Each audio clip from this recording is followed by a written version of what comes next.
કેટલાક લોકોએ અમને અંગત મળીને પણ પૂછ્યું, પણ કેટલાક બહેનોના પ્રશ્નો એવા છે કે જે બિલકુલ પોતાના ઘરના છે, ઘરેલું છે, અને એક બહેનને જેટલો અનુભવ હોય એટલો ભાઈઓને ના હોય. તો હું તમને બે વ્યક્તિનો પરિચય કરાવું છું. કેટલાક લોકો મને ગોષ્ઠીમાં પૂછતા હતા પણ ખરા. તો આનું નામ સરિતા છે અને મારા પત્ની છે, જેનો નંબર અહીંયા લખેલો છે પહેલો. તો તમે ફોન કરીને એને પૂછી શકો. આપણી સાથે ચેતનાબેન છે, જે રાજકોટ આત્મીય ઇન્સ્ટિટ્યૂટ અને આત્મીય યુનિવર્સિટીમાં હતા. જીવન વિદ્યાના રસ્તે ચાલ્યા પછી અમને નોકરી છોડી દીધી અને પૂર્ણ સમય આના માટે તૈયાર થઈ ગયા છે, જે તમારે શિબિરો પણ લેશે. તો તમે ચેતનાબેનને પણ ફોન કરીને પૂછી શકો છો. એટલે આ બંને નંબરો તમે લખી લો, જેથી કરીને તમે ડાયરેક્ટ એમને ફોન કરીને પૂછી શકો. ધ્યાન રાખજો, આજે સાંજે શું બનાવવું કે ચેતનાબેન તમે તમારે ઘરે શું રસોઈ કરો છો એવા પ્રશ્નો પૂછશો નહીં.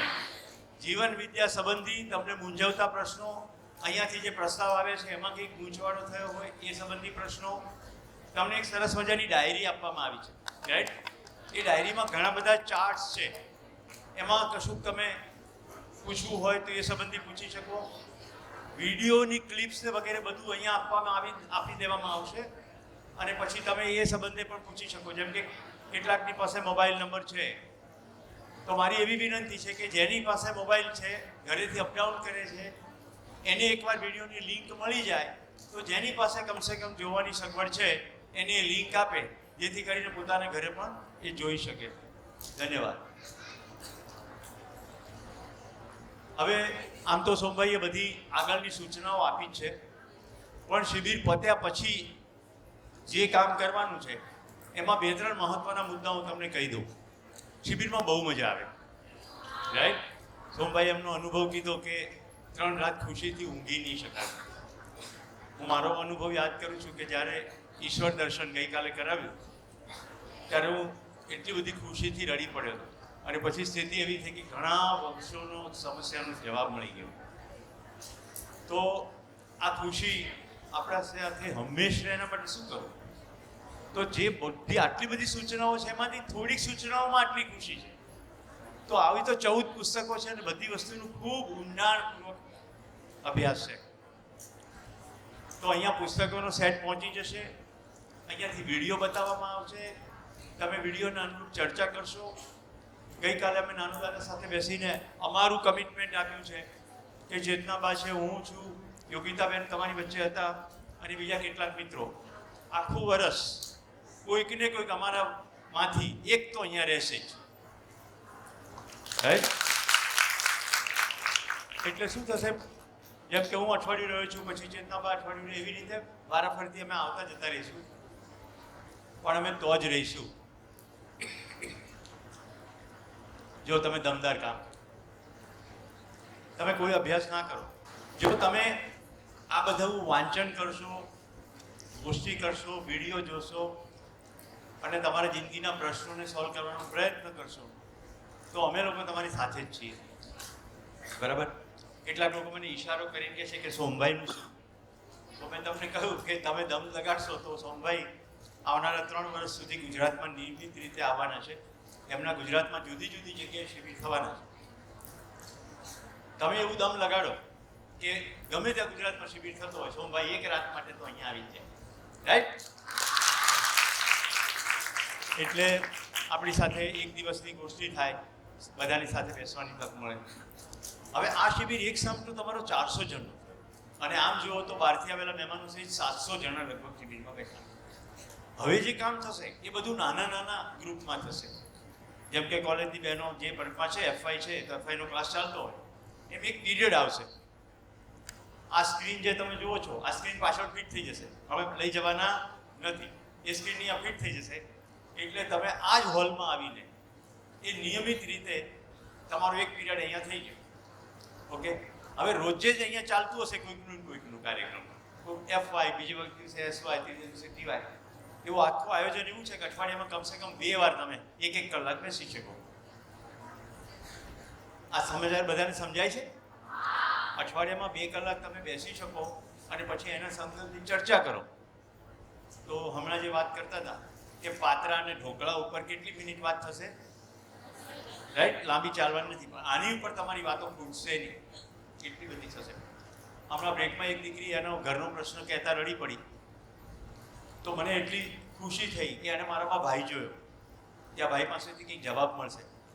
પણ અમે લોકો આવન જાવન કરશું, પણ તમે તો અંદર અંદર છો જ ને.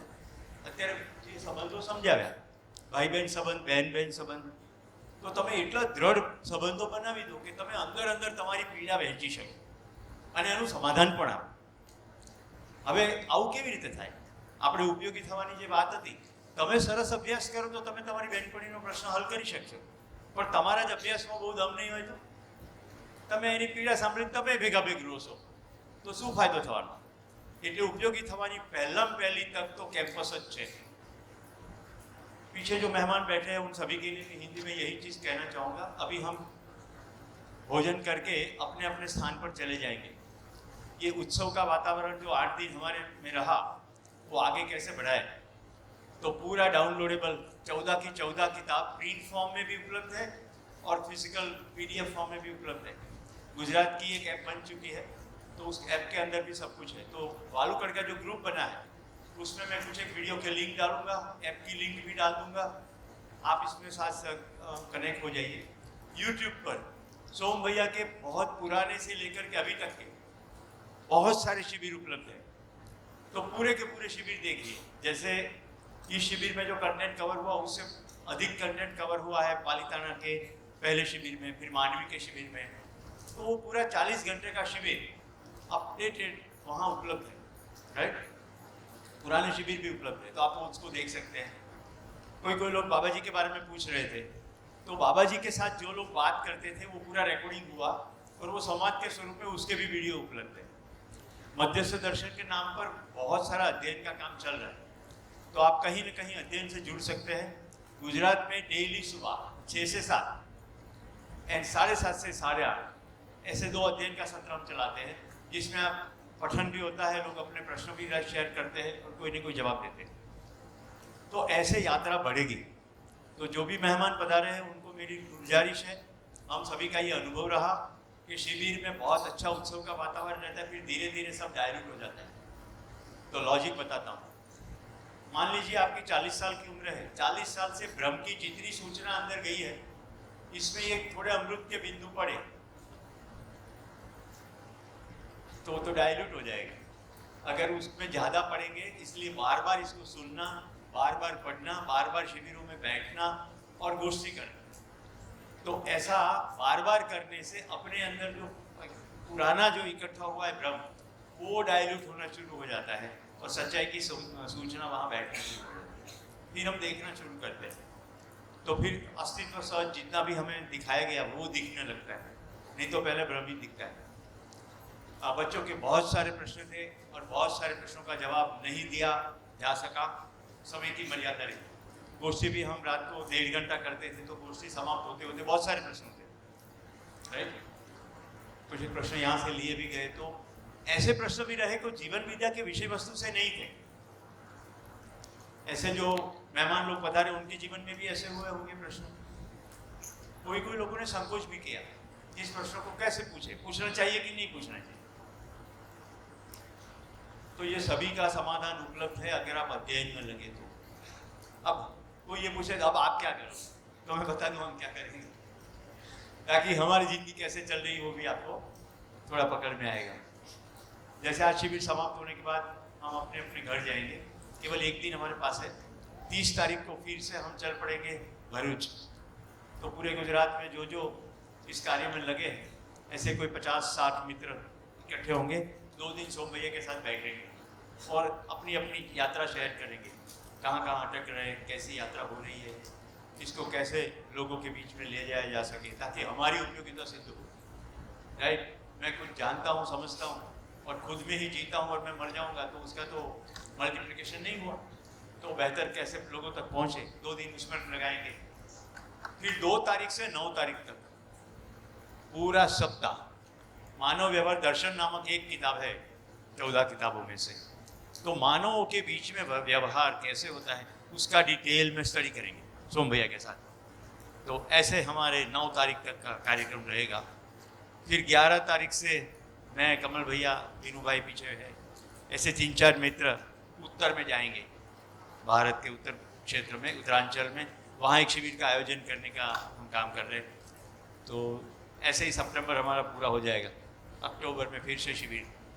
तो ऐसे लगातार काम होता रहेगा। सोम भैया का नाथद्वारा में शिविर होने वाला है राजस्थान। कुछ लोग यहाँ नागपुर से पधारे, कुछ एक लोग रायपुर छत्तीसगढ़ से पधारे, हैदराबाद से आए। तो ये लोग जब मिलते हैं तो कहते हैं हमें शिविर करना है, राइट। अभी सूरत से सुबह में ही कोई भाई मिले, उनको मालूम ही नहीं था सूरत में शिविर हुआ। तो दोस्तों, जीवन विद्या का पूरा कार्यक्रम निःशुल्क है। उसका कोई ऐसा ट्रस्ट, चंदा, फंड, रिसिप्ट ऐसा कुछ नहीं है। पूरा परिवार की विधि से होता है, इसलिए कोई एडवर्टाइजमेंट नहीं होती। तो जो प्रश्न पूछते हैं कि मुझे मालूम ही नहीं, क्यों नहीं मालूम? क्योंकि इसकी घोषणा नहीं, उसको जीना है। तो जिएंगे तो इसका फैलाव क्रमशः धीरे गति से होगा, लेकिन ठोस होगा।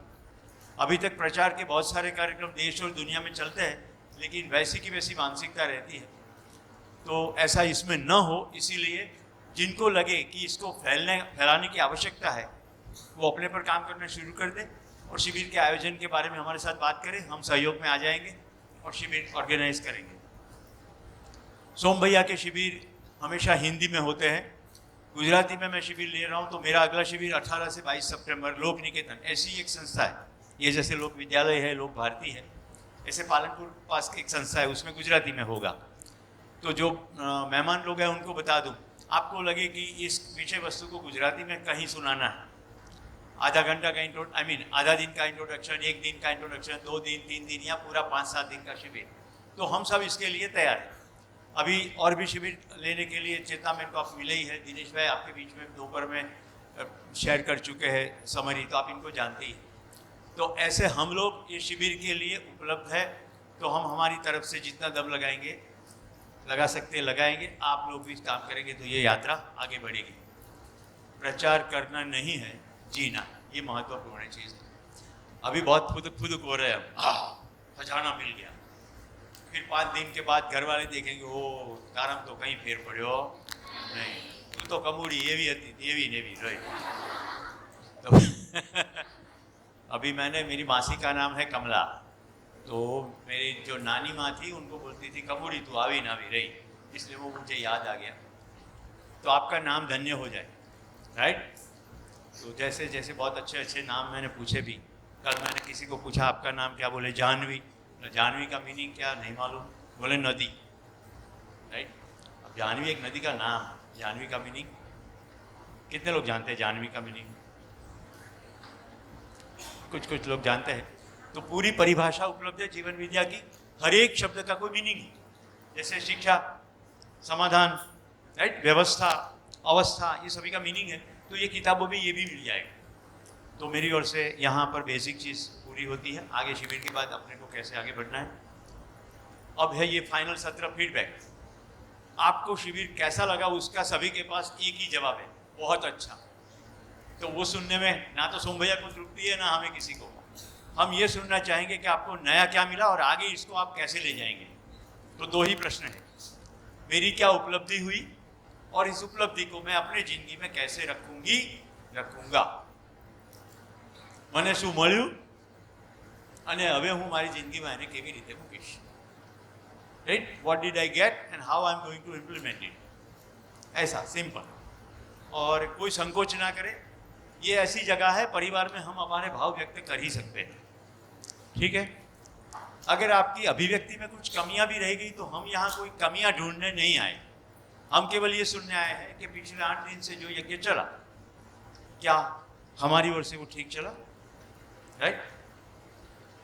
तो कौन सबसे पहले बोलना चाहेगा? कमल भैया।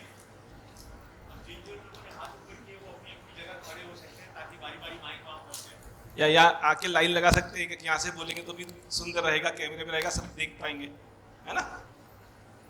मुझे क्या मिला ये बोलना पड़ेगा ना। मुझे कितनी सारी बेटियां मिल गई, मेरी बेटी नहीं थी। और क्या मिला? लक्ष्य मिला, है ना।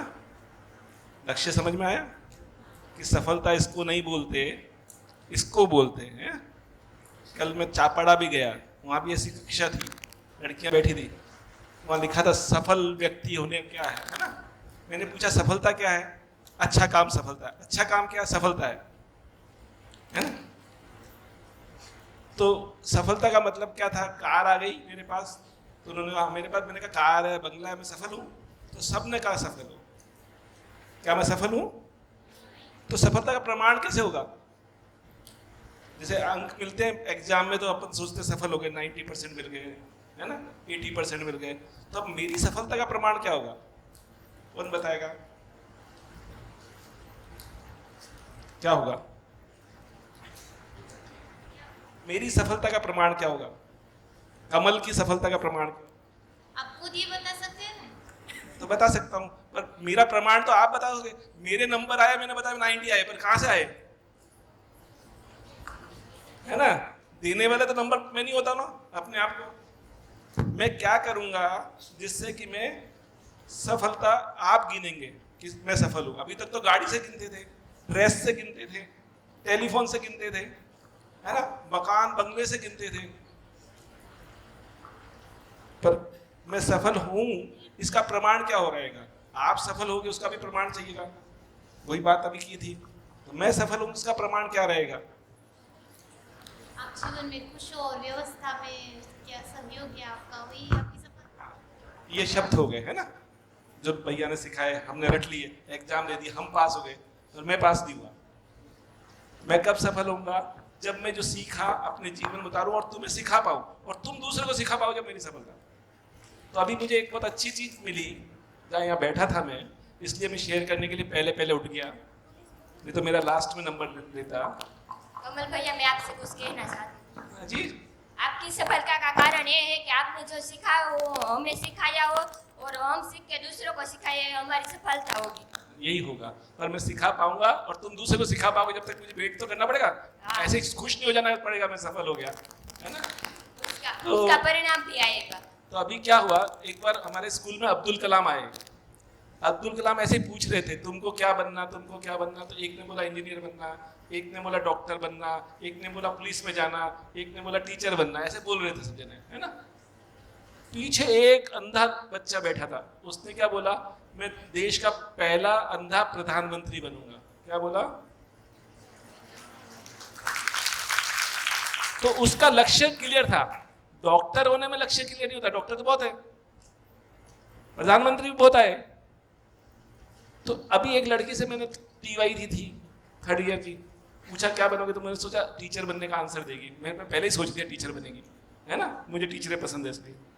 तो उसने क्या बोला, नहीं, मैं आपको शिविर लूंगी, उसमें आपको बुलाऊंगी। जोरदार है ना, कितना कॉन्फिडेंस कि मैं शिविर लूंगी ऐसा जिसमें आपको बुलाऊंगी गोष्ठी के लिए। पक्का है ना। ऐसा कॉन्फिडेंस आया तो क्या लगेगा मुझे, सफल हो गए। कौन? सोम भैया, है ना, कि ऐसा कॉन्फिडेंस भर दिया।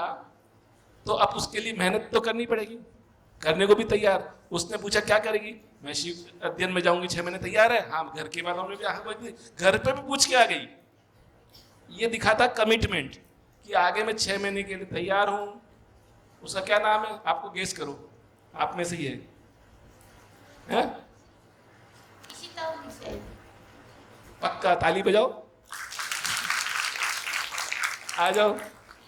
इसकी तो पहले वो शेयरिंग करेगी सबसे पहले, सबको करनी है ना शेयरिंग, जो शेयर कर सके ना 10-15 जने। तो इसको मैं मानद पुत्री बना सकता हूँ। मैंने तेरी पढ़ाई पूरी हो जाए जब, तू आ जाना मेरे पास, फिर सोम भैया के घर चलेंगे, वहां रहेंगे 6 महीने। सोम भैया के साथ साथ फिरेंगे, उनका बैग ले लेके। बड़े ऋषि महापुरुष के साथ क्या होता था, उसका शिष्य कौन बनता था, उसकी चप्पल उठाए हो तो ज्ञान मिल जाता था, वो जो बोले वो लिखता रहता था, और कभी चेला आगे बढ़ जाता था, है ना। हम सब चाहते हैं, गुरु क्या चाहता है, चेला आगे बढ़े। Thank you sir. मैं बताऊंगी कि यहाँ से मुझे उपलब्धियाँ क्या मिली। जैसे कि पहले हमने सोच ही रखा था कि अगर हमारे पास सुविधाएं होगी, सामान होगा तो हमें सुखी हो जाएंगे, पर ऐसा है ही नहीं। जैसे कि सामान से हमने पहचान को जोड़ दिया है, सम्मान को जोड़ दिया है, इसीलिए हम उसे ही सुख मानते थे। पर अभी उसका नजरिया ही बदल गया है। मैं कभी भी सामान और सुविधा से सुख मिले ऐसी आश में अब कभी नहीं रहूंगी। मैं चाहूंगी कि मेरे व्यक्तित्व ही ऐसा हो जिससे दूसरे प्रभावित हो जाए और वो खुद भी ऐसा बनना चाहे। माना कि सुविधा से हमें सुख मिलता भी है पर वह क्षणिक होता है। और दूसरी बात कि हमें कभी कभी घर में कोई हमारी बात ना माने तो ऐसा लगता था कि हमें हमारी बात कोई मानता ही नहीं, पापा की ही घर पे चलती है, मम्मी की ही चलती है, हमारी तो चलती नहीं, इसीलिए गुस्सा भी आ जाता था। पर अभी पता चला कि पिता मानी मन मानी कोई नहीं किसी की नहीं चलती, हमारे पर केवल हमारे मन की ही चलती है। तो अब मैं जो भी घर पे मेरा प्रस्ताव रखूंगी तो उसका प्रमाण यही होगा कि पिता को भी दुख ना हो, मेरा भी काम हो जाए और दोनों के बीच में से रास्ता निकालूंगी। यानी कि दोनों को पापा का भी सम्मान रहेगा और मेरा भी काम हो जाएगा। और स्वयं के प्रति विश्वास जो कभी मुझ में था ही नहीं। और शिविर में आने से पहले भी सोच ही रखा था कि शिविर है तो एक वीक का वेकेशन मिल गया, मिनी वेकेशन, और घर पे जाके रहेंगे, मौज करेंगे। पर अभी ऐसा नहीं है। शिविर में आने के बाद पता चला कि अगर ये मिस हो जाता तो बहुत बड़ा नुकसान हो जाता। जीवन में कभी ये सीखने को मिलता ही नहीं। और जीने का मतलब ही जिंदा रहने का कोई सामान जीने के काम में नहीं आता, ये भी पता चल गया। इसीलिए सामान के पीछे तो भागना ही नहीं है। और कई लोग जो मुझे मिलते हैं तो ऐसा कहते हैं कि तुम्हें बड़ा समझ में आता है, बहुत बोलने के लिए खड़ी हो जाती हो और उसमें ज़्यादा गिरने जैसा कुछ है नहीं, ऐसा सब मुझे कटाक्ष में कहते होंगे शायद। तो अभी मुझे गुस्सा ही नहीं आता उन लोगों पर और दुख भी नहीं होता कि ऐसा मेरे बारे में वो क्यों सोचते हैं, क्योंकि अभी पता चल गया कि उसमें सोचने समझने की शक्ति उतनी है, इसीलिए वो मेरे बारे में इतना सोचते हैं। पर मुझे पता है कि मैं किस लिए ऐसा सोचती हूँ, तो अभी उन लोगों पर भी गुस्सा नहीं आता, वो भी ठीक हो गया। घर पे भी सब मानते हैं कि जो मैं यहाँ से सीख के जाती हूँ वो अच्छा होता है। मम्मी पापा की भी परमिशन है कि अगर तुम आगे बढ़ना चाहो तो तुम अध्ययन के लिए जा सकती हो।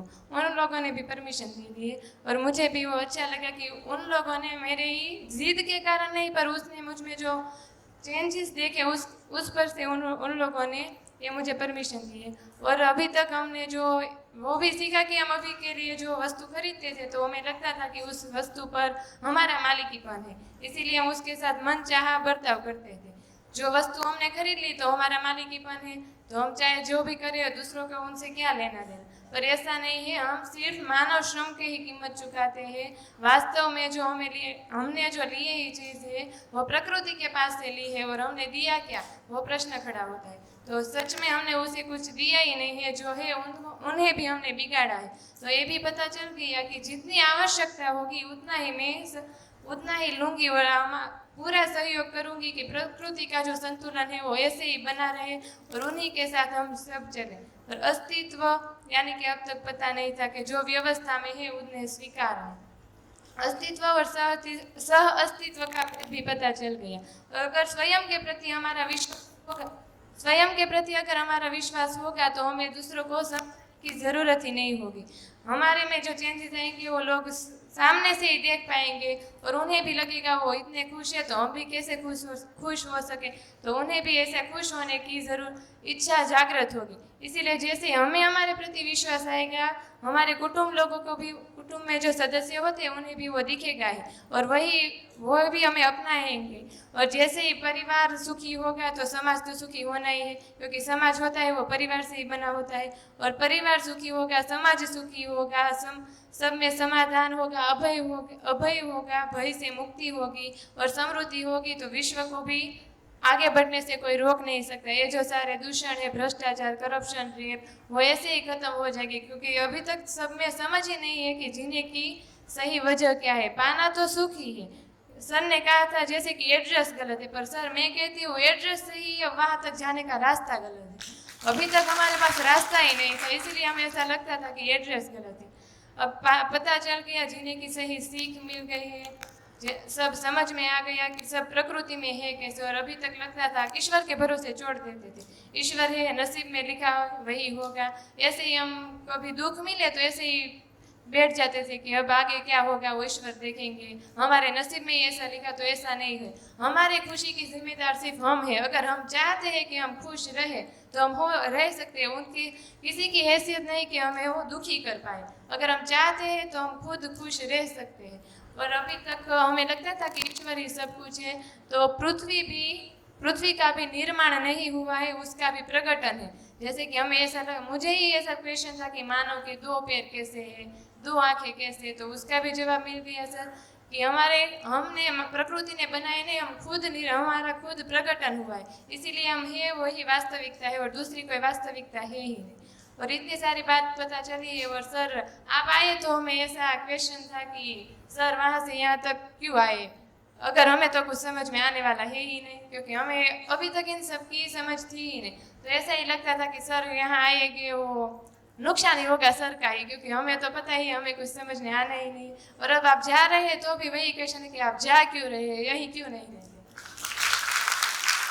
और हाँ, मैं ये कहूँगी कि सर मैं आपसे प्रॉमिस करती हूँ कि मुझे इतना खुद के प्रति विश्वास है ही कि मैं कर लूँगी, देर लगेगी पर होगा सही। मैं भी शिविर करूँगी और सामने आपको बिठा के।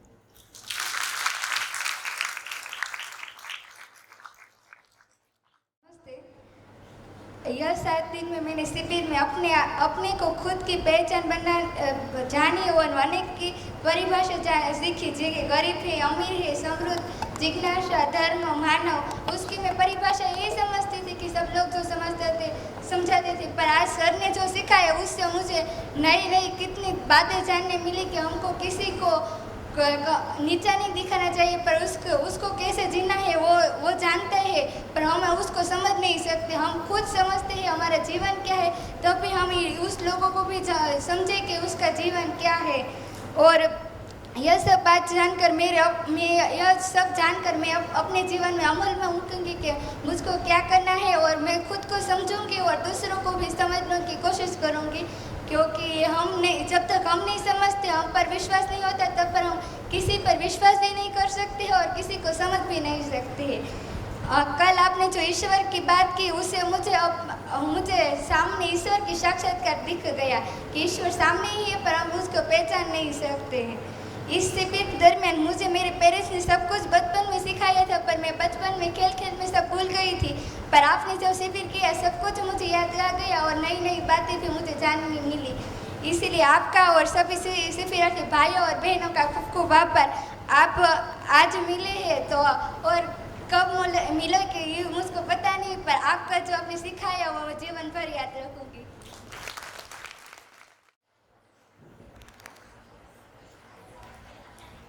हेलो,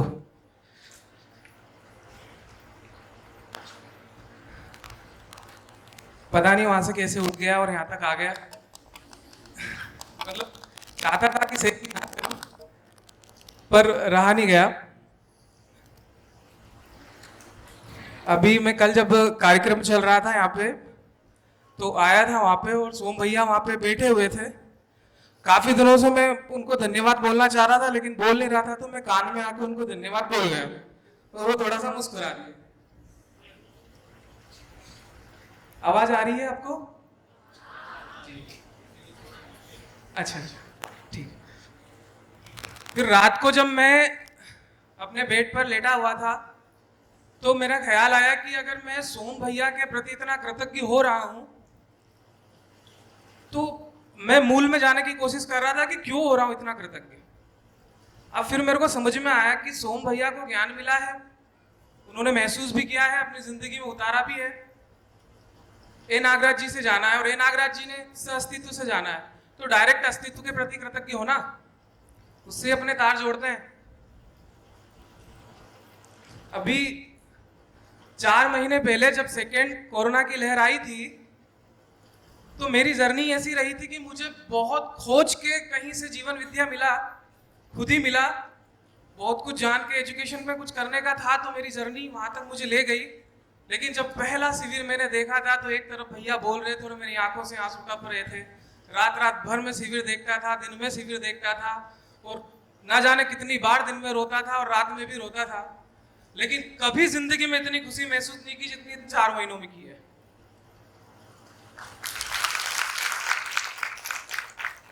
और मैं फिर मेरी सोच चालू हुई कि जिंदगी के बारे में सोचने लगा, मृत्यु के बारे में सोचने लगा, सारा सर्कल सोचने लगा। उसके पहले तो सोचता था 10 करोड़ कैसे कमाऊं, 100 करोड़ तक कैसे पहुंचूं और आगे कहां पहुंचूंगा। पहचान बनाने में लगी हुई थी और बहुत बोझिल लगता था और देखता था कि बड़े लोगों में, सारों में खोखलापन है।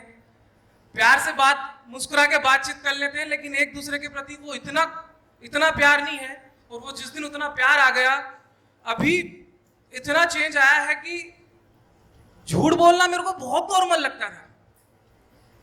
और जब से मैं अपने आप में महसूस किया हूं तो झूठ भी बोलता हूं तो बेचैनी होती है।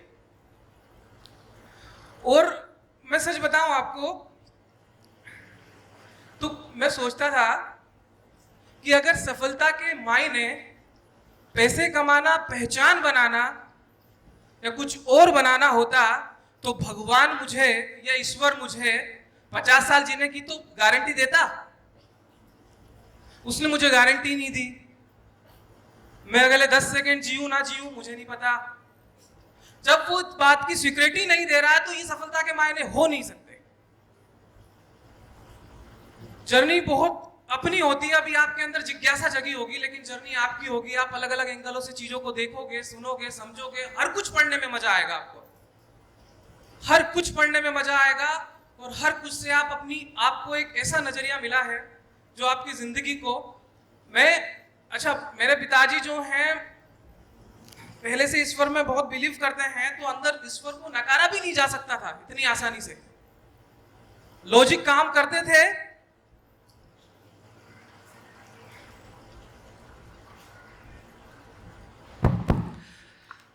लास्ट बात, मैं आपको सच बता रहा हूं कि मुझे ऐसा लगा कि इस जीवन यात्रा में मैं कभी भगवान को मिल नहीं सकता था, उसे महसूस नहीं कर सकता था। ऐसा शायद निकल जाता अगर जीवन विद्या मेरी जिंदगी में नहीं आता, लेकिन सच में मैंने महसूस किया उस खुदा को अपने अंदर।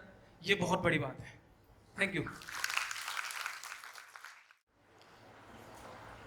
सभी श्रोतागण को मेरा नमस्कार, सोम भैया को नमस्कार। अभी जो 7 दिन की जो शिविर हुई, तो पहले कुछ बातें तो पड़ी थी अंदर, मगर वो सिंक्रोनाइज नहीं थी, वो इसके रूप में नहीं थी। तो ये शिविर से पता चला कि सभी बातें को कैसी तरह विज्ञान की तरह उसको माप तोल के सिंक्रोनाइज करा गया, तो ये शिक्षा का प्रारूप बन गया। बहुत अच्छा लगा। और मेरे खुद में भी ये मैं महसूस कर रहा हूँ, मैं जो बिखरा था तो लगा कि ना, मैं कुछ हूँ। मुझे कुदरत ने जो भेजा है उसका कुछ प्रयोजन है। शायद कुदरत मुझसे व्यक्त होना चाहता है। मैं अच्छी तरह से अगर व्यक्त होऊंगा और ये मेरी जो व्यक्त होने की जो यात्रा है वो आगे बढ़ेगी, तो कुदरत पूरा का पूरा व्यक्त हो जाएगा। पहले मैं सोम भैया की बात भी की थी कि भाई ये सुख क्यों दिया इंसान को। ये सुख दिया तो ये सब झंझट हुई, सुख देने की जो महत्वाकांक्षा है, तो इससे ये जब झंझट की शुरुआत हुई, अभी पता चला कि ये पूरी अस्तित्व जो कुदरत ने बनाया, वो अस्तित्व में कुदरत खुद व्यक्त होना चाहता है और उसका माध्यम में, तो ये पता चला। तो मैं जो प्राकृतिक कृषि में काम करता हूँ, तो वो भी मुझे पता चला कि नहीं, मैं सही दिशा में हूँ, क्योंकि प्राकृतिक कृषि होगा तो इंसान का कुदरत के साथ सहयोग होगा। अभी जो रासायनिक कृषि हो रही है वो बिल्कुल असहयोग है पूरे अस्तित्व के साथ। तो ये मेरा काम कितना महत्व का है उसका और भी मुझे महत्व लगा। अभी हम पूरे गुजरात में 100 एफपीओ बनाने जा रहा है, गवर्नमेंट हमारे साथ है। तो ये 100 एफपीओ में उसकी की पोस्ट होती है उसका सीईओ। ये सीईओ सही है तो ये पूरा एफपीओ सही मायने में चलेगा। तो हमारे मित्रों के साथ मिलकर हम बात थोड़ी की है, फ़ोन से अभी मिलेंगे तो करेंगे, कि अगर सब सीईओ ये जो शिविर कर ले, ये समझ में आ जाए, तो अच्छे से जो हम करना चाहते हैं, प्राकृतिक खेती को आगे बढ़ाना चाहते हैं, और उनकी वजह से इंसान भी ये जो उसका होने का एहसास उससे भी हो सकता है, इसके साथ हम जुड़े हैं तो ये बात को भी जोड़ सकते हैं। तो इस तरह ये बात भी समझ में आई।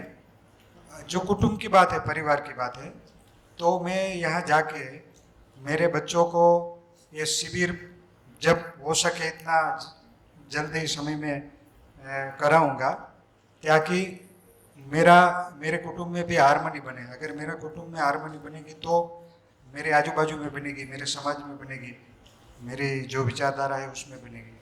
तो ये सब पाके मुझे बहुत अच्छा लगा और सही में मेरा होने का मुझे एहसास हुआ। अस्तु, नमस्कार।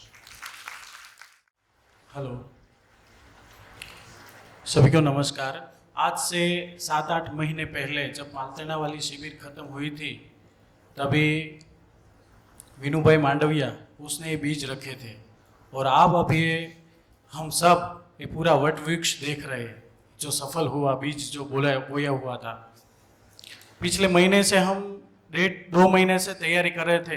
आप सब भी जानते हैं, मोटा भाई सुबह 5 बजे से लेके यहाँ ये करना है, आपके सबके साथ में खड़े रहते थे। परेश भाई, अलकाबेन अहमदाबाद से यहाँ मीटिंग लेने, कार्य की सौंपनी करने, वो भी धक्का लगे। इनको कोई डायरेक्ट वो नहीं है, लेकिन आपके लिए ये सब कर रहे थे। और आपने इतने दिनों कहीं आगे देखा है उनको? आगे जगह लेते हुए देखा है? नहीं देखा है, पीछे ही देखे बैठे हुए, आपके पीछे ही है। आप आगे बढ़ो, वो पीछे ही है। यानी कि सोम भाई ने भी बताया कि एक आशा की किरण जगी है।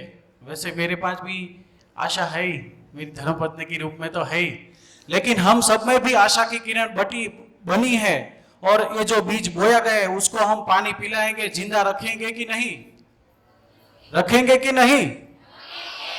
तो जिसके कारण ये सब सफल हुआ है और जो निमित्त बने हुए हैं उनको मैं हृदयपूर्वक विनंती करूंगा, पूज्य मोटा भाई से विनंती करूंगा कि सोम भैया ने जो यहाँ ये सब जीवन परिवर्तन और बच्चों के लिए जो काम किया है उसके लिए कुछ न एक थोड़ा सा शब्द के रूप में उनको आभार विधि करेंगे। पूज्य मोटा भाई सोम भैया। पूज्य मोटा भाई को मैं विनंती करूंगा, आओ।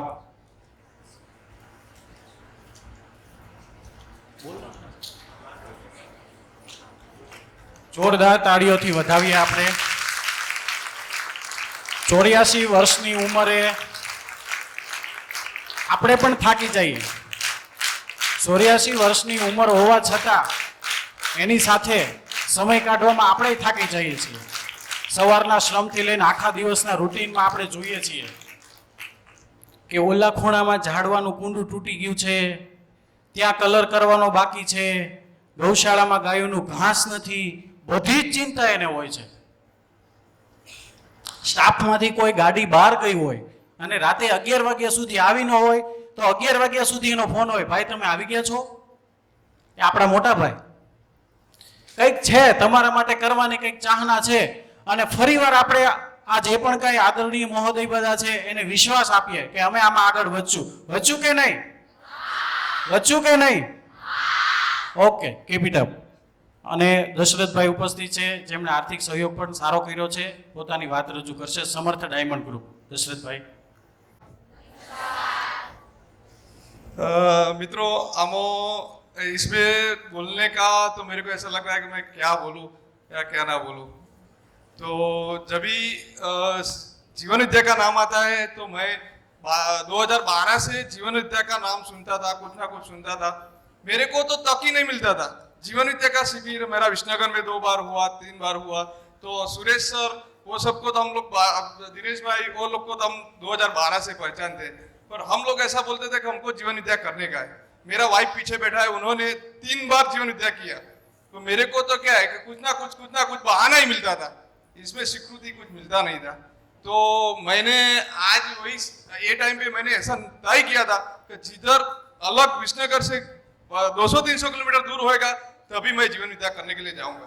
तो ये टाइम पे जब भी मेरे को मालूम पड़ा कि इधर है, तुरंत ही मैं जीवन विद्या के लिए तुरंत ही नाम दिलीप भाई को लिखवा दिया। प्लस दूसरा, जीवन विद्या से पहले तो मैं बात दूसरा भी करूंगा कि हम लोग तो सब जुदा जगह पे, बहुत जगह पे जाते हैं, पर जो ये स्कूल में जो देखा है ना, वो हम लोग ने अद्यतन बोलेगा तो एकदम बहुत शिस्त और वो सब देखा है आप लोग के पास। तो जीवन विद्या में से अपने सीखा तो अपने को प्राकृतिक, सर ने भी बोला प्राकृतिक खेती करने का है, प्राकृतिक खेती के है तो अपने को प्रकृति को बचाने का है। तो उसके लिए आप लोग का जो जितना आप जितना जीवनदान देंगे तो ही ये पॉसिबल है।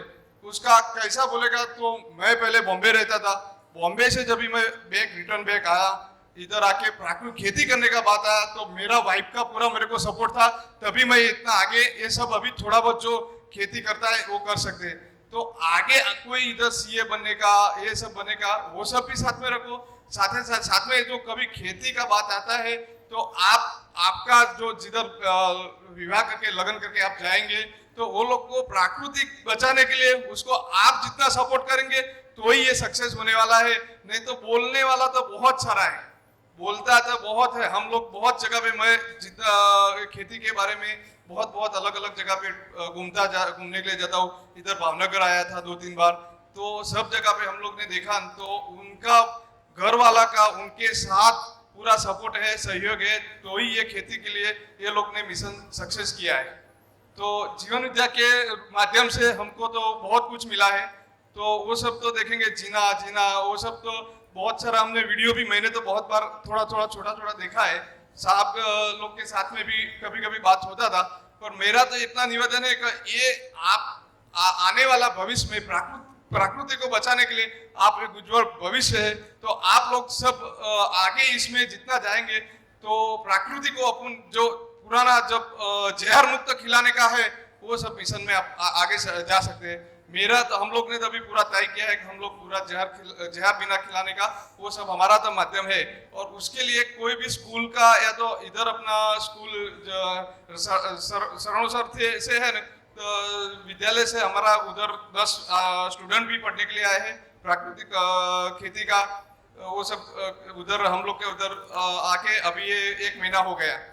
और दूसरा तो बस अभी इधर का मैंने तो पूरा इधर माहौल देखा तो मेरे को लगा कि ये स्कूल का स्टूडेंट जो करेगा वो सब सोचेगा वो सब हो सकता है। बस तो धन्यवाद। Good morning sir. Good morning everyone. Hindi में बोलो कि गुजराती? गुजराती મને આશા છે કે આટલા દિવસે તો તમને આવડી ગયું હશે ને સમજાતું હશે।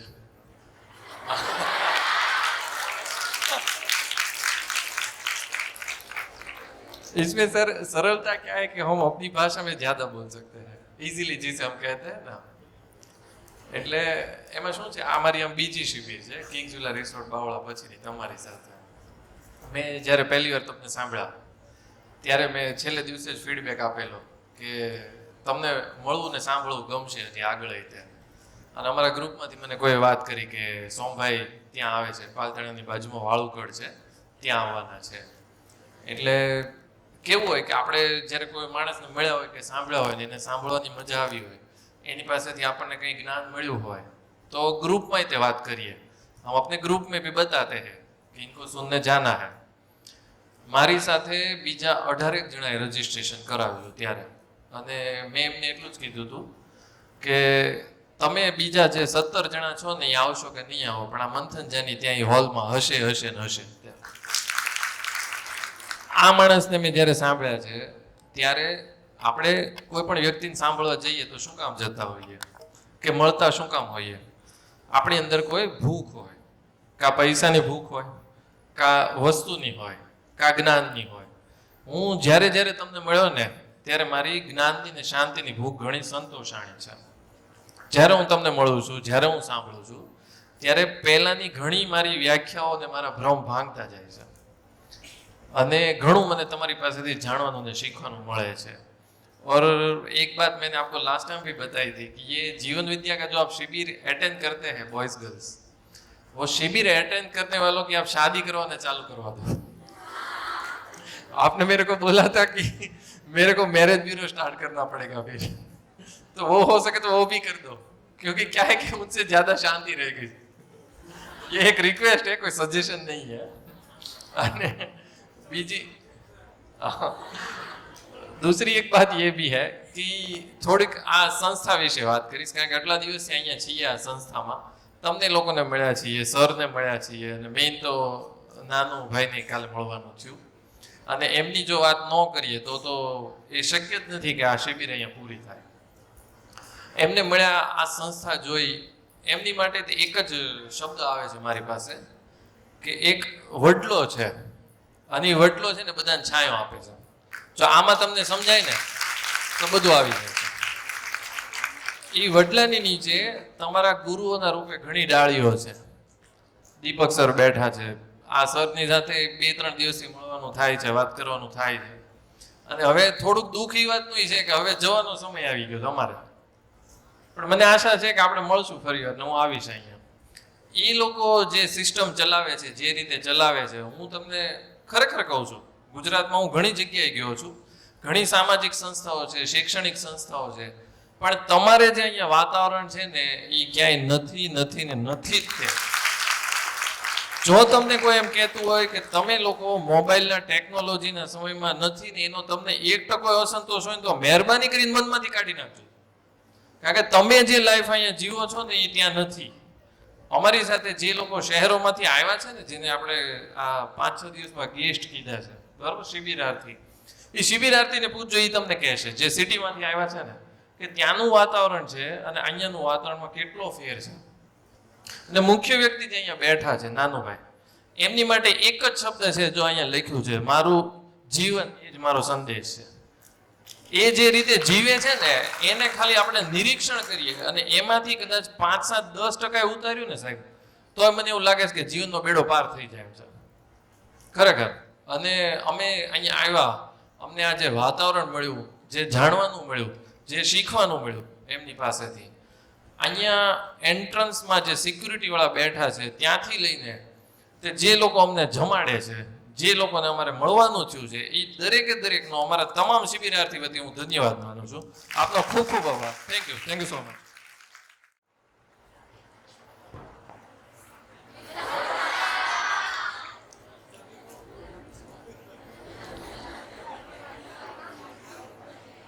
वैसे तो मैं गुजराती हूँ लेकिन भाव की दुनिया में बहुत बोल पाऊंगा. मैं खुश हूँ और मुझे रोना नहीं आता है, मुझे रोना नहीं आता है. मैं सबसे ज्यादा इसमें सीखा हूँ उभय तृप्ति की बात. उभय तृप्ति मतलब अपने काम से होनी चाहिए. तो उभय तृप्ति की प्राप्ति मुझे बहुत हो रही है अभी. जैसे बच्चों को पढ़ाते हैं तो मेरा व्यवहार से मतलब नहीं है, मेरे से मेरे बच्चे खुश हैं, उनसे मैं खुश हूँ, मुझसे मेरा अधिकारी खुश नहीं है, उससे मैं मतलब नहीं रखता. बस उभय तृप्ति से मुझे जो समझाना है मैं समझाता हूँ, उससे है. और मैं सर उभय तृप्ति से तृप्त हूँ, ऐसा मैं महसूस करता हूँ. और बहुत सी बातें आएगी. और ये एक कंफ्यूजन था, मुझे स्कूल की ओर से भेजा गया था. अच्छा है, समझा था. मैं जब स्कूल में ये था तब मैं नहीं आया था, मैं पढ़ाने में व्यस्त था. तो कि भाई आपको जाना है और ये सब पढ़ाना है, जाना है और बच्चों को सिखाना है. बहुत कंफ्यूजन थी मुझे बहुत कंफ्यूजन थी, लेकिन सारी दूर हो गई क्योंकि ये मुझे मेरे आचरण से सिखाना है. ये सब कुछ मुझे अपने आचरण से सिखाना है और सीधा सिखाना नहीं है. वो 1 साल तक मुझे खुद अपने में महसूस करना है. अगर मुझ में है तो ही मैं सिखा पाऊंगा, नहीं तो नहीं, मैं फेल हो गया. ये बात आती है. फिर ईश्वर की बात समझ गया. फिर विवाह की बात, अगर ये बात सोचने में आई ना तो निभाने वाली बात वहीं आ जाती है. शादी करने चाहते हैं, विवाह करने चाहते हैं, तो मैं क्यों विवाह करना चाहता हूँ? सिर्फ फिजिकली या फिर संसार चक्र को चलाने के लिए नहीं, उत्तम इंसान देना है, मुझे उसी को लेकर जीवन भर निभाना है. अगर उसमें कुछ गड़बड़ आती है, दैट इज माय फॉल्ट. ये समीक्षा होती है और वो मुझे पीड़ा देता है तो अच्छा है, तो अच्छा है, समझता हूँ.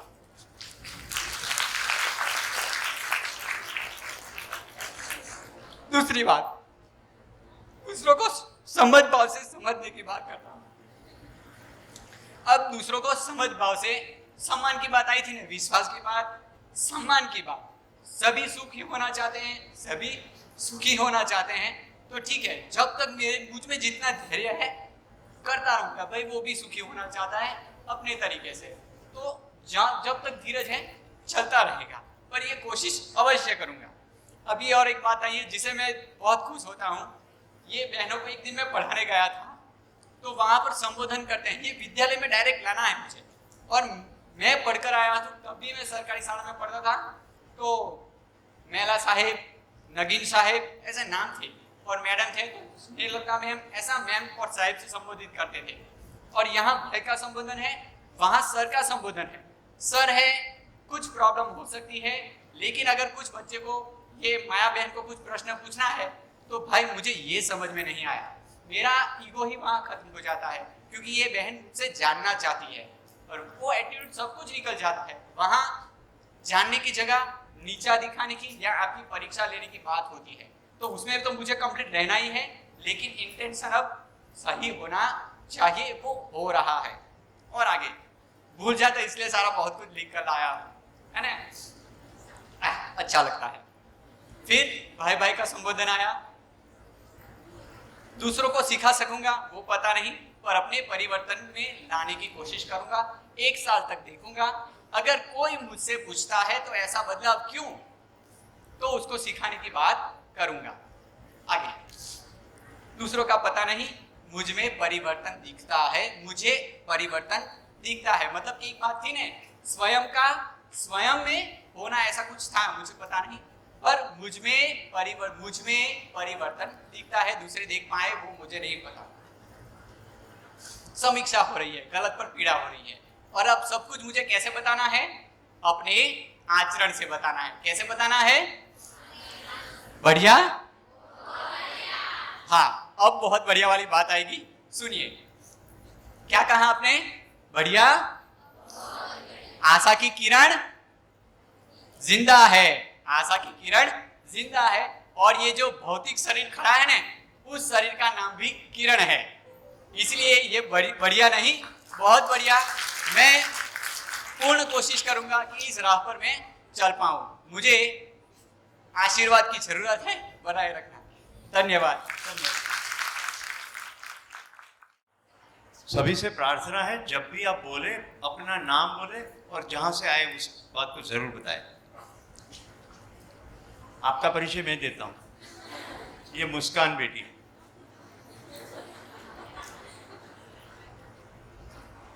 परिचय तो हो गया मेरा। मेरा नाम मुस्कान है, मैं 12th में स्टडी करती हूँ। मैं वो बताने वाली हूँ। पहले तो मैं बहुत लकी हूँ कि मुझे ये शिविर अटेंड करने का मौका मिला है, और मैं सोम भाई से भी थैंक यू कहना चाहती हूँ। बहुत अच्छे से समझ में आया। अब मैं बताऊँ मुझे क्या क्या समझ में आया। पहले तो जिंदा रहना और जीना एक दूसरे से बहुत अलग है। जिंदा रहने की कोई चीज़ जीने की काम नहीं आएगी, चाहे वो कोई भी चीज़ हो। स्वयं के प्रति विश्वास होना बेहद ज़रूरी है। अगर स्वयं के प्रति विश्वास होगा तो संबंध में विश्वास होगा, और संबंध में विश्वास होगा तो फिर हमारा परिवार अभाव मुक्त, कुछ कोई भी प्रॉब्लम से मुक्त होगा, और परिवार होगा तो समाज में अभाव मुक्ति हो सकती है। पहले लगता था कि बहुत सारे प्रश्न लाइफ में जो गिने ही नहीं जाते, अनगिनत है। फिर पता चला कि लाइफ में तो 2 ही प्रश्न है, वो भी सॉल्व किए जा सकते हैं, समझ के साथ किए जा सकते हो। फिर पता चला पर्पस को जानना सुख है। कोई भी चीज़ बिना पर्पस के है ही नहीं, हर चीज़ का कोई ना कोई तो पर्पस है। कुछ पहले मुझे लगता था कि कोई चीज़ तो ऐसी होगी जिसका कोई पर्पस ही नहीं होगा। फिर मैंने अपने में झाँक के देखा तो पता चला कि नहीं, कोई भी चीज़ दुनिया में ऐसी नहीं है जिसका कोई पर्पस नहीं होगा। अस्तित्व क्या कहता है ये जानना जरूरी है, सह अस्तित्व के साथ जीना भी जरूरी है। हम आकार से तो मानव सब दिखते हैं, लेकिन आचरण से नहीं होते। ये बात समझ में आई कि आचरण से जीना भी एक कुछ ना कुछ नया होता है, करना चाहिए। और टीचर होता है वो ओनली वन क्रिएटर होता है। मेरा भी टीचर बनने का ही है गोल था, बदल गया है थोड़ा सा, पर क्लासरूम में हमें जिंदगी लाया जा सकती है और सबको एक नया तक भी दिया जा सकता है। अगर जिंदगी के साथ समझ मिल जाती है तो अपना तो जीना हो जाता है। इंसान का कोई भी तरह से देखो, समस्त प्रयास सुख पाने का ही है। धरती के सभी मानव की एक ही चाहत है, वो है सुख पाना। और सुख तो पाना है पर निरंतर पाना है। उसको कभी सुख, हर रोज सुखी होना है, किसी को दुखी नहीं होना है। अगर मरना जीना समझ में आ जाता है तो मरना अपने आप समझ में आ जाएगा, और मरना समझ में आ गया तो फिर मरने के बाद का भी अपने आप ही समझ में आ जाता है। हमें समझ है तो गलती नहीं होगी, और गलती होगी तो इसका मतलब कि हमें समझ नहीं है। जिसके पास सॉल्यूशन है किसी भी प्रॉब्लम का तो उसके लिए वो अपॉर्चुनिटी बनेगी, तक बनेगी, और जिसके पास सॉल्यूशन नहीं है उसके लिए वो बड़ी प्रॉब्लम बन सकती, बड़ी नहीं बहुत बड़ी प्रॉब्लम बन सकती है। स्वयं के प्रति उपयोगिता में ये बात तो इतनी अच्छे से समझ में आई, कभी नहीं सोचा था कि ऐसा भी कुछ होगा। नेचर से हमें सिर्फ लेना ही आता है, देना नहीं आता है। पर मेरे में पहले से थोड़ा था कि मैं किसी को दूं, मैं देती भी थी, पर अब उसमें थोड़ा ज्यादा हो गया। और हर मानव में उपयोग से ज्यादा बचाने की क्षमता खड़ी है, वो हमें दिखनी चाहिए, और मुझे दिखी है अब भी मेरे में। और एक बात की मानना है तो जिंदा रहने में होगा ये सब, और जानना है तो ही हम जी पाएंगे। लास्ट में सह अस्तित्व को समझना है और सह अस्तित्व में ही जीना है। पहले लगता था कि प्रॉब्लम का आना पार्ट ऑफ लाइफ है, उसमें हंसकर बाहर निकलना आर्ट ऑफ लाइफ है। पर हंसकर बाहर निकलना ये बात बराबर है, पर हंसकर नहीं जी के बाहर निकलना आर्ट ऑफ लाइफ है। Thank you. सभी को नमस्कार। मैं चौहान मुंबई से बोल रहा हूँ। मैं जो लास्ट 7 दिन में जो भी ये प्रक्रिया में शामिल हुआ उसके अनुरूप मैंने जो भी सीखा, ग्रहण किया, उसके बाद में जांचा परखा, उसके बाद में मैंने तो तय कर दिया कि मुझे इसमें बने रहना है। और गहराई से सोचा कि जिस पूर्णता के लिए या जो खालीपन कम करने के लिए मेरे पास दूसरा ऑप्शन भी नहीं है कोई। और इस अनुसंधान के अलावा मुझे जो अभी जो दिख रहा है उसमें सिवा इस पे बने रह के हर एक इंसान के लिए भी कोई ऑप्शन नहीं है।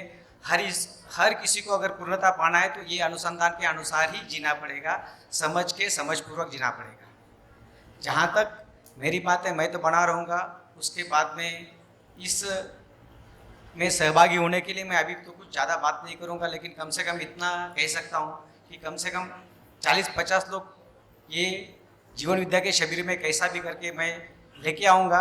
आगे की जिम्मेदारी सोम भैया बिल्कुल संभाल लेंगे, और वो उनसे मेरे जैसे मैं जैसा जुड़ पाया वैसे सोम भैया अगर यहाँ तक मैं आदमी लेके आऊँगा तो उनको मानव बनाने की जिम्मेदारी सोम भैया बराबर कर लेंगे। उसके लिए मैं ये इस प्रांगण की जहाँ तक बात करता हूँ और मेरे में जो मैं ऑब्जर्व कर पाया कि यहाँ हम लोग जो रूम में रहते हैं यहाँ कोई ताला नहीं है, कुछ नहीं है, बैग पड़ा रहता है, पर्स पड़ी रहती है। यहाँ जो असुरक्षा का भाव जो बाकी जगह पर दिखता है यहाँ कभी दिखा नहीं है। मतलब कम से कम कुछ चोरी होना या वो तो बात, वो भाव भी मेरे में नहीं आया कि यहाँ से कुछ हो सकता है, यहाँ से कुछ गायब हो सकता है। ये प्रांगण की महिमा है। मैं नानू भाई को इवन ये अनुसंधान की महिमा के तरफ से कि प्रमाण क्या है, तो प्रमाण अगर मैं देखा तो ये कंवल मंगल जी को देख रहा हूँ, सुरेश भाई को देख रहा हूँ। संकोचों से मैं कुछ उनसे बात नहीं कर पाया क्योंकि ये संकोच भी एक मेरा अधूरापन है जिसकी वजह से मैं सभी लोगों के साथ इतना घुल मिल नहीं पाया हूँ। लेकिन जो जिनके जैसे कंवल मंगल जी के बारे में देखा कि इतने बड़े मतलब धन की बदौलत जितना उनका जो स्टेटस है, सम्मान है, उसके बावजूद भी वो जो हमारे साथ में सभी शिविरदार से खाना खाते, खुद की थाली खुद देखते हैं। तो ये जो इसका प्रमाण जो है ये जीवन विद्या का यही है कि वो उनका खालीपन वो हिसाब से अपना दूर कर रहे हैं और उसमें वो एक हमारे लिए प्रेरणा सूत्र है। इतना एक ऊंचाई के पहुंचने के बाद भी जमीन पे रह के अपना जो भी जीने का आस है ये पूर्णता के पाने के लिए जो भी कर रहा है। धन्यवाद। मेरा नाम राठवा अनीशा है। मैं 11वीं कक्षा में पढ़ती हूँ।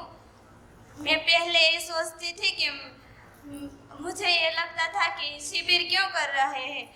मुझे ये लगता था कि हम अपने जीते तो है, पर आज समझ में आया कि ये शिविर हमें जिंदगी देने वाली है।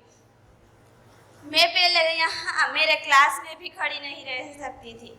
मैं 11वीं कक्षा में पढ़ती हूँ, तभी थोड़े दिन पहले ही मैं मेरे क्लास में एक पाठ पढ़ा रही थी तभी मुझे इतना डर लगता था कि मुझे ठीक खड़ी भी नहीं रह सकती। पर आज मुझे इतनी मुझे हिम्मत आ गई कि मैं इतने बड़े लोगों के साथ भी खड़ी रह सकती हूँ। मुझे ये लगता था मैं इतनी छोटी हूँ, मैं क्या करूँगी, पर आज मुझे सीख मिल गई कि मैं इतनी छोटी हूँ पर भी मुझे मेरी ज़िंदगी में क्या करना है, मुझे मेरे लक्ष्य की ओर जाना है। मुझे इस शिविर से जो सीख मिली उसमें मैं पूरी कोशिश करूँगी और मेरे जीवन में उतारूँगी। सोम भैया ने मुझे सिखाया, वो मुझे बहुत अच्छा लगा और मेरे ज़िंदगी में ये प्रयास करूँगी कि मेरे जो आदिवासी विस्तार में मैं रहती हूँ उसमें मैं कुछ करूँगी और करके ही रहूँगी। मेरा लक्ष्य ये था कि मैं आर्मी में जाऊँ और देश की सेवा करूँ, पर मेरा ये लक्ष्य बदल गया है कि मैं अपने में ही कुछ करूँ और मेरे सच्चा इंसान बनूंगी और बन के ही रहूंगी।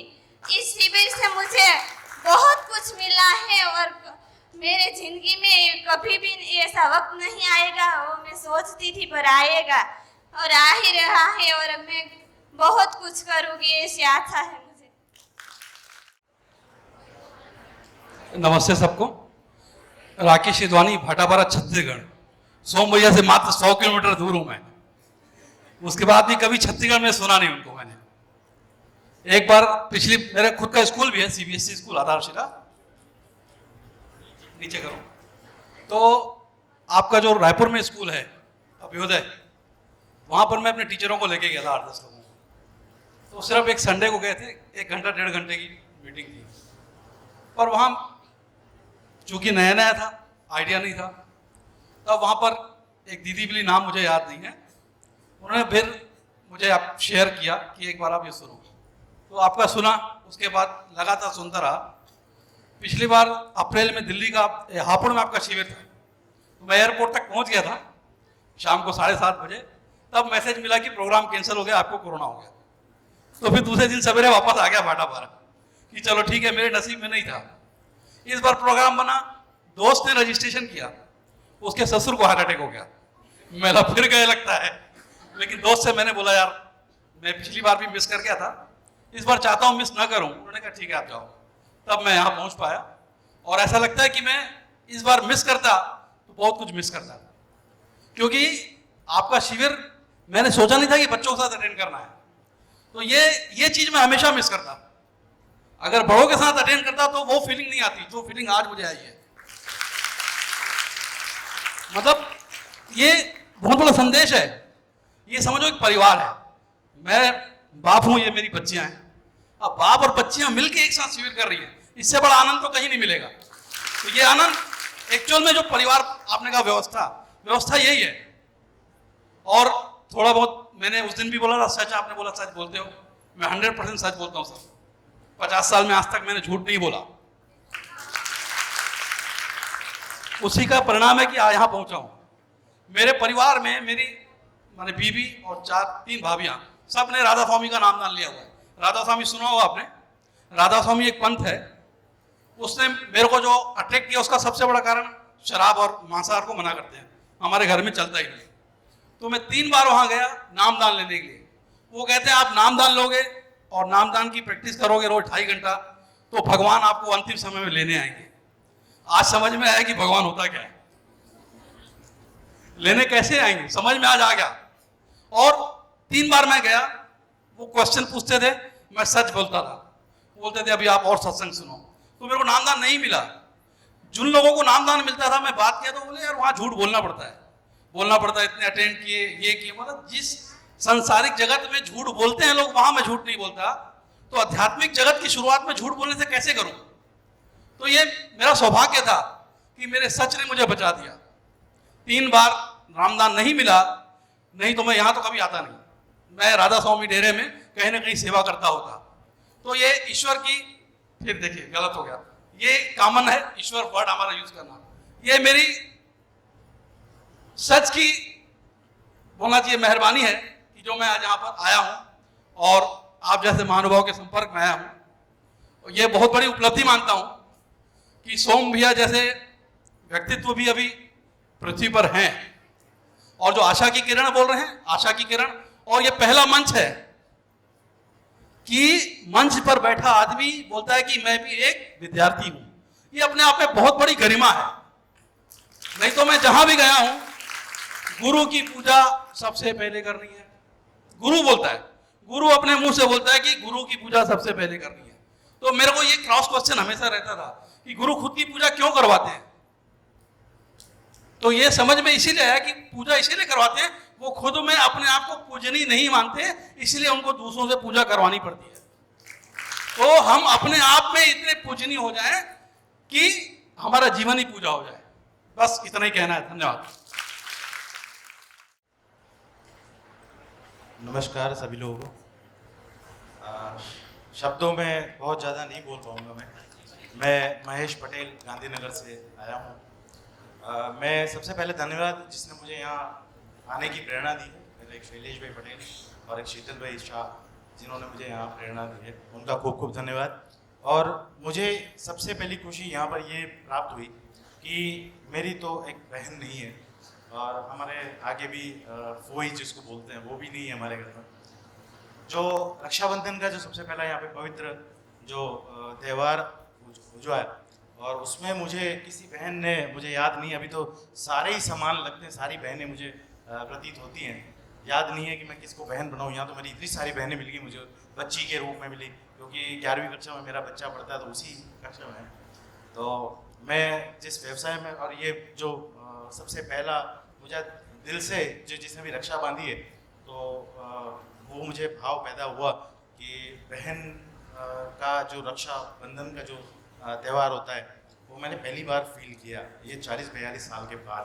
वो पहले कोई मुझे बांधता था, ऐसे ही था कि एक त्यौहार है, उसको 2-5 पैसा रुपया दे दिया उसको, वो मुझे फीलिंग बहुत आई। और वो मेरी जो कमी थी वो मेरी यहाँ पूरी हो गई। और एक नहीं, इतनी अनेक बहन मिल गई मुझे, इतनी पुत्रियाँ मिल गई कि जो मेरे आगे पीढ़ी में नहीं थी। पहला ये।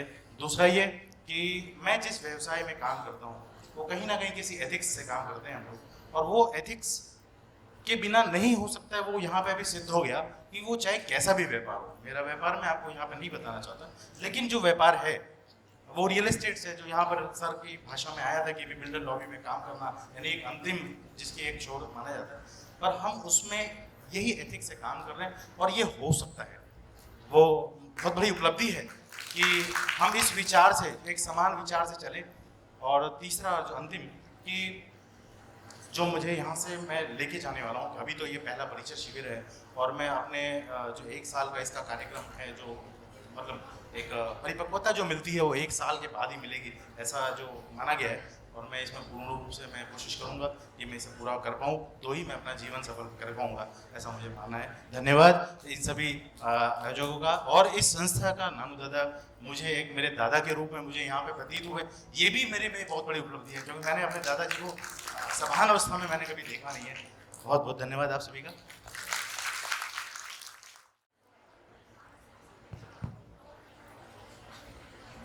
नमस्कार सोम भैया जी। मेरा नाम तुलसी भाई पटेल है। मेरा गांव यहाँ से 3 किलोमीटर सिर्फ पीथलपुर मेरा गांव है।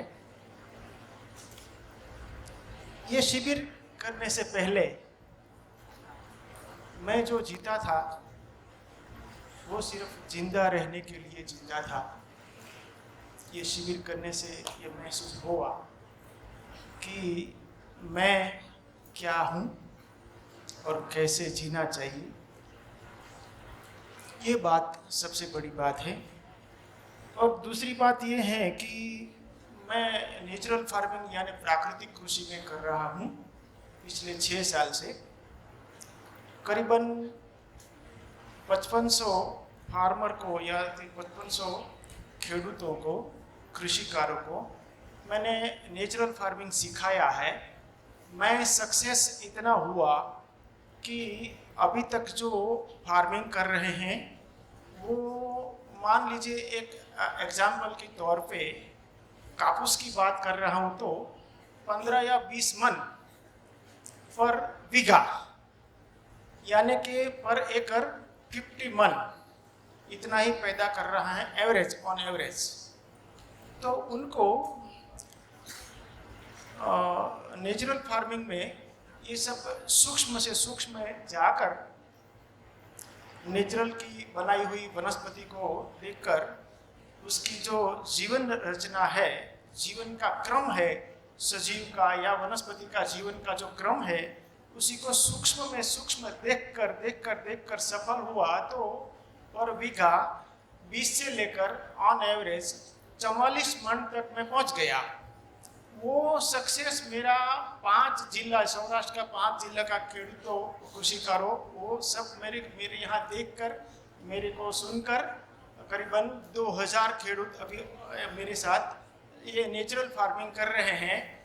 लेकिन बात ये है कि मैंने सजीव या तो सॉइल का या तो जमीन का जो सूक्ष्म जो काम है वो तो मैंने सक्सेस से किया, पहचाना, अनुभव किया। लेकिन इस ब्रह्मांड की जो विशालता है ये मैंने पहली बार आज ये शिविर में पाया कि ब्रह्मांड, पहले तो ये प्रश्न था और ये मानता था कि ईश्वर कोई है, ईश्वर हमारा सब संचालन करता है।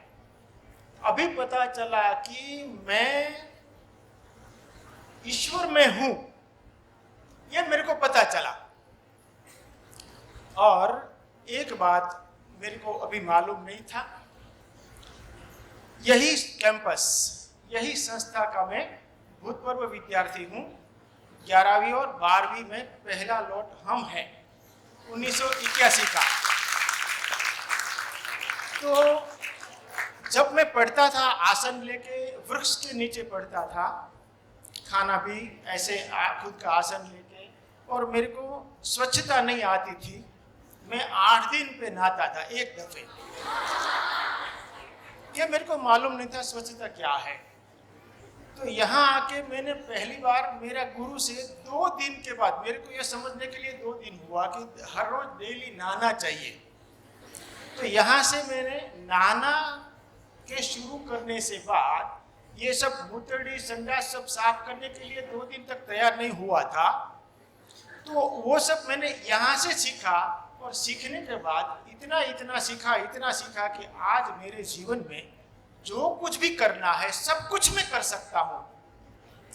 मेरा कहना ये है कि आज ये मैंने शिविर में से जो सीखा वही कहना चाहता हूँ। मैं कोई कहानी नहीं बनाता हूँ, लेकिन शिविर में से मैंने जो सुना ये महसूस पहली बार हुआ है। जब मैं पढ़ता था तो मेरे को मालूम नहीं था, तब मेरे को मालूम नहीं था। घर और विद्यालय, विद्यालय घर होना चाहिए, घर विद्यालय होना चाहिए।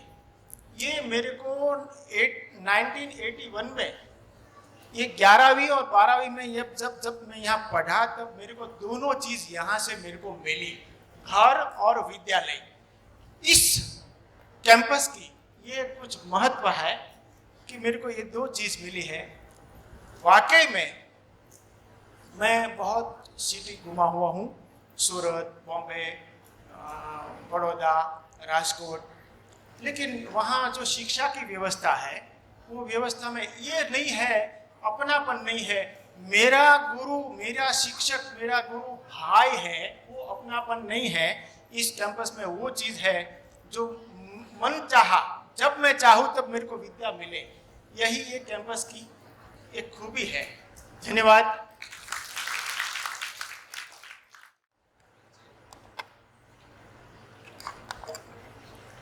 मेरा नाम तो आप सभी को पता ही होगा, फिर भी बता दूं। मेरा नाम पारकरा नैन्सी है और मैं 12th कॉमर्स में पढ़ाई करती हूँ।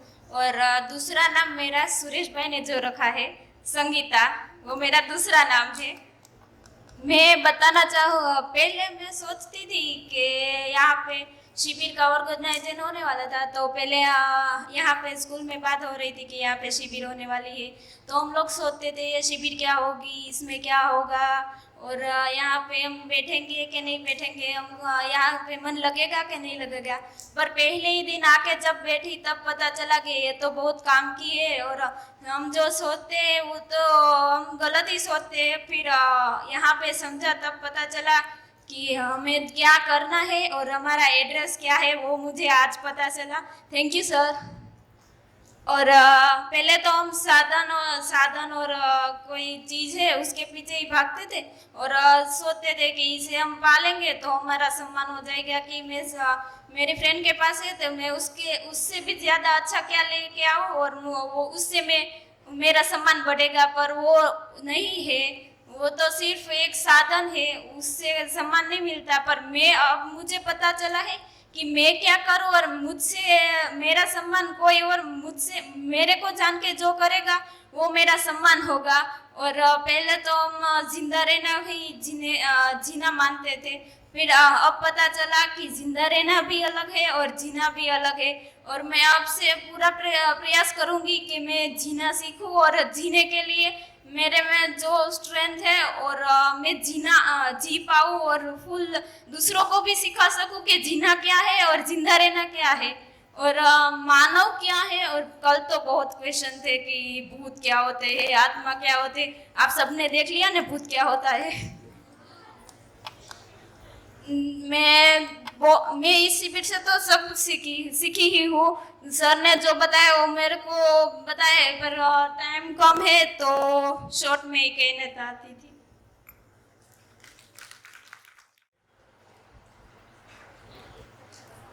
हेलो, सभी ने अच्छे से शेयरिंग किया। हम सभी की ओर से यहाँ जो आयोजक लोग बैठे हुए और सोम भैया स्पेशली बैठे, उनका छोटा सा क्लैरिफिकेशन दे दे कि हमारे में कितनी समझ बनी है। 3-4 क्वेश्चन करूंगा, आपको हाँ में या ना में जवाब देना है। पहले 2-3 दिन में कितने लोगों को लगा था कि हथौड़ा पड़ रहा है? हाँ। फिर चौथे 5वें दिन में किसको लगा कि ना कुछ समझने वाली या कुछ अपने के लिए बात है? हाँ ना बोलो, ठीक है। और फिर बीच में पीछे से कोई लोग सवाल बोलने उठते थे, तब पहले 3-4 दिन में लगता था अरे ये कहाँ खड़े हो गए, लगता था कि नहीं? फिर चौथे 5वें दिन में किसको लगा कि चलो ये भी कुछ अपनी अक्षमताएं प्रदर्शन कर रहे हैं, आप सुन लेते हैं। ऐसा कितना को लगा कि नहीं? फिर आप शांति से सुन रहे थे कि नहीं? ठीक है। फिर आप जब यहाँ से घर से जा रहे थे, यहाँ से घर पे, पहले लगता था कि ये मेरे बाजू वाले लोग हैं ना, ये लोग ऐसे बोलते। अब जैसे 6ठे-7वें दिन घर पे जा रहे थे आप, तब किसको लगा आपको कि जो है वो है, ऐसा लगा कि नहीं? तो इससे ये निकल के आता है कि जिनका एक रुमाल फेंकना आपको अच्छा लगता है, जिनका जो अक्षर है जो लिखते हैं वो कैसा भी है लेकिन आपको समझ आ जाता है, और ऐसे बैठते हैं वो भी आपको अच्छा लग जाता है जी। उसका ट्यूनिंग जोर से बोलो, उसका वो ट्यूनिंग किसको अच्छा लगता है? तो जिसका ऐसे तो कुछ ही दिनों के साथ का निवास जो सहवास है उससे ये सब पसंद आ जाता है, इसका यही मतलब है कि कुछ वो आदमी अपने लिए बात कर रहा है, कुछ अपना कुछ होने वाला है। ये बात पक्की है कि नहीं? और लोक विद्यालय की ओर से हम सोम भाई को ये प्रतीत कर सकते हैं कि अब आगे भी कुछ होगा कि नहीं होगा? सोम भैया, और मैं तो शायद बोल रहा हूँ सोम भैया की पैरेलल में है पीयूष भाई, आप देखे ना कितने देर, और जो भी खड़ा है इधर उधर कोने कोने उसको पकड़ लेता है, कौन बोलना चाह रहा है। अब उसको ऐसा लगे कि यार ये यहाँ कोने में क्यों बोल रहा है, अच्छा अपनी शालीनता से ऐसे कोने घुमा के, और वो भी कुछ अपना शेयरिंग करेंगे और उनका वीडियो मैं उतारूंगा।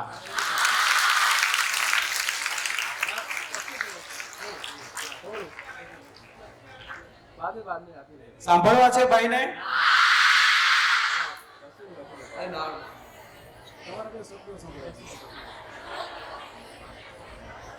अच्छा, एक और छोटी सी सर्वे।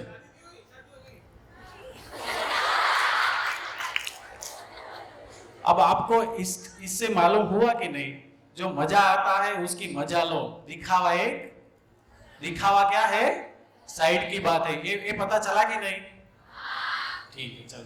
और सभी को सूचना है कि एक सोम भैया के साथ हमारा ग्रुप फोटो लेनी है, तो हमारे जो टाउन हॉल की सीढ़ी है वहां हम अच्छे से यार 2 बारी करेंगे, धक्का मुक्की करनी नहीं है, 2 बारी 3 बारी में करेंगे, एक छोटा सा फोटो सेशन करना है। सुरेश भाई, परेश भाई है सब वहाँ पे रहेंगे। धीरे धीरे अपना यहाँ से जान આપણે જેના થકી અને જેણે આ બીજ રોપ્યું હતું એવા ભાઈ શ્રી વિનુભાઈ બે શબ્દ કહેવા માંગે છે। હવે દિનેશભાઈ ને બધાનો આગ્રહ છે કે તમે કંઈક તો કહો, સાંભળવા છે ને? ત્યાં આવે છે, હા આપો આપો આપો।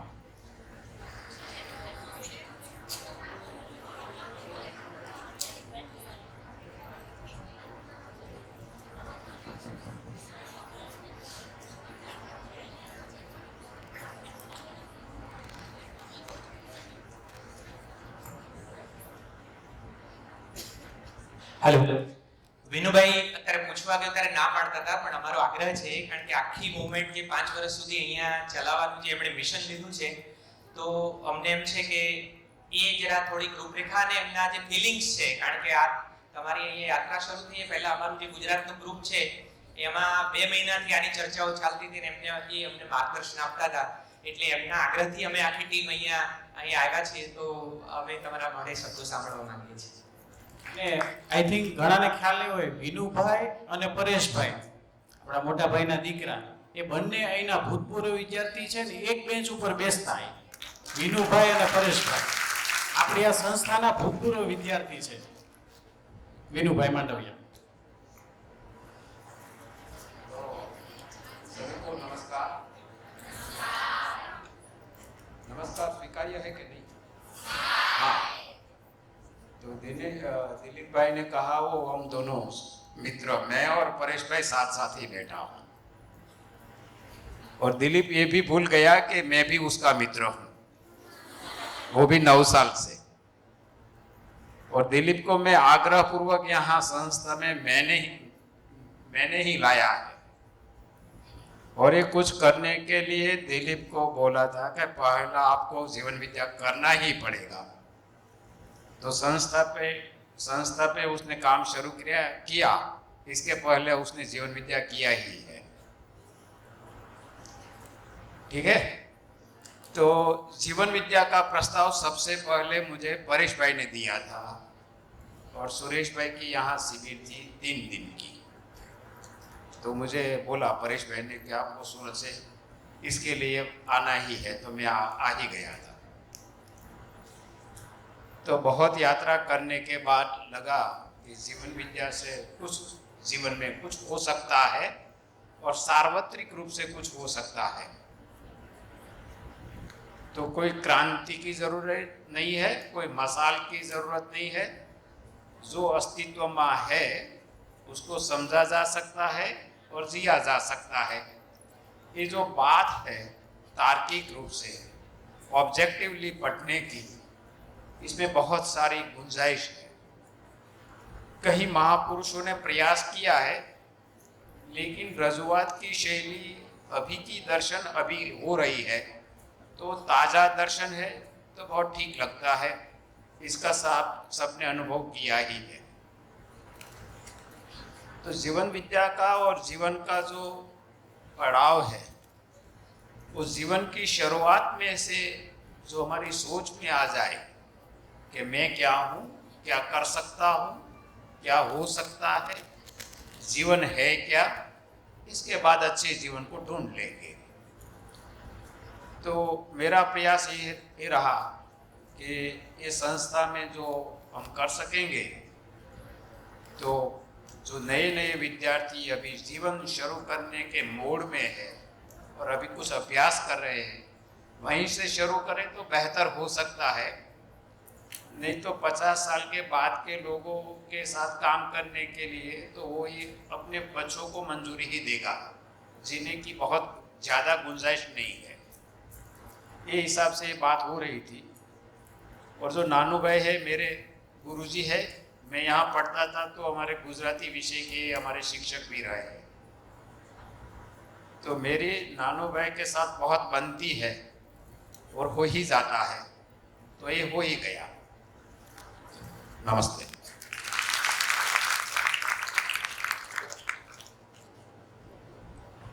हेलो જે પણ કોઈ લોકોને ફીડબેક ફોર્મ આપ્યા છે ને તે રિસ્પોન્સિબલ વ્યક્તિઓને જમા કરાવી દેજો ખાસ. બીજું હમણાં વિનુભાઈએ પાછા એના મૂળિયા તો હતા, એના નીચા મૂળિયાની વાત કરી. કોની વાત કરી? પરેશભાઈની. તો પરેશભાઈને ને અલકાબેનને સાંભળવા છે?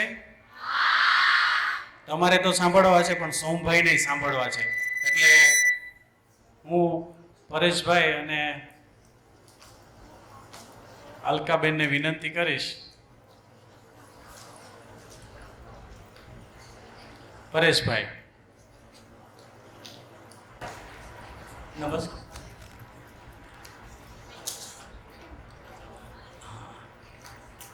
सोम भैया जी, आपके चरणों में वंदन और सभी आत्माओं को नमस्कार.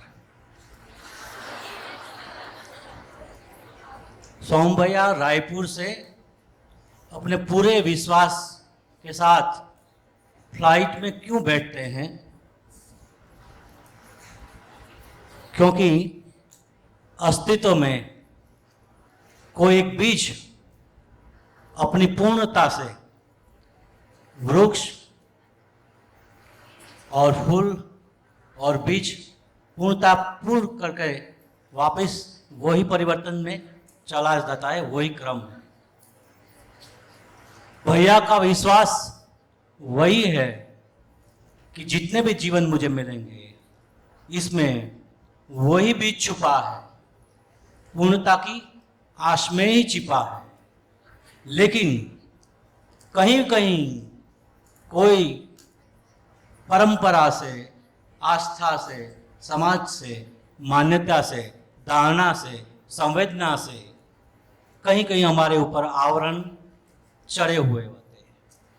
वही आवरण उसको मालूम होता है कि हमारे पास जो मिला हुआ अमृत है उसको, यही जीवन को शायद इसमें भिगोया जाए, लयबद्ध किया जाए तो संपूर्ण जो व्यवस्था है वो व्यवस्था में ये पूर्ण हो सकते हैं. यही विश्वास से भैया फ्लाइट में बैठता है. अभी समझो मैं एक इनोवा चलाता हूँ और इसमें कितने भी मशीन, यंत्र और छोटी छोटी कितने भी साधन हैं. मेरी एक ही चाबी क्यों व्यवस्था को जी पाती और मुझे पहुंचा देती है, ताकि मुझे उसमें पूरा विश्वास हो. हमारे पास वही व्यवस्था है लेकिन हम उलझे हुए, अनगढ़ है, खंड खंड है. व्यवस्था हमारी इंतजारी में ही है. हमको सिर्फ अपनी पूर्णता का समाधान पूर्वक, विश्वास पूर्वक अगर व्यवस्था में फिट बैठ जाए तो सब संगीतमय है, उत्सवमय है, सृष्टि परिपूर्ण है. अस्तु. ખૂબ ખૂબ આભાર. પરેશભાઈએ એક સરસ મજાનો શબ્દ આપ્યો, સમષ્ટિ. અને હવે આ સભા અંત તરફ જઈ રહી છે તો મેં અભી हाँ अलकाबेन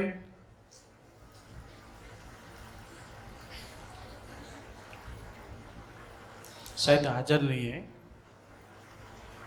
तो सभी का यहाँ से तहे दिल से आभार किया जाता है.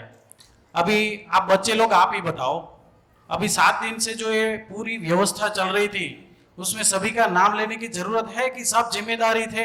आपको अपने आप में नाम पता चल गया कि खाने वाले भी जिम्मेदार थे, पानी वाले भी जिम्मेदार थे, सफाई वाले भी जिम्मेदार थे. आपको सबका एहसास हो गया ना? ठीक है, बहुत खूब. और सभी शिविरार्थी, सभी का यहाँ से लोक विद्यालय वाड़ूकड़ विनय विहार केवड़ी मंडल की ओर से आभार व्यक्त किया जाता है. अब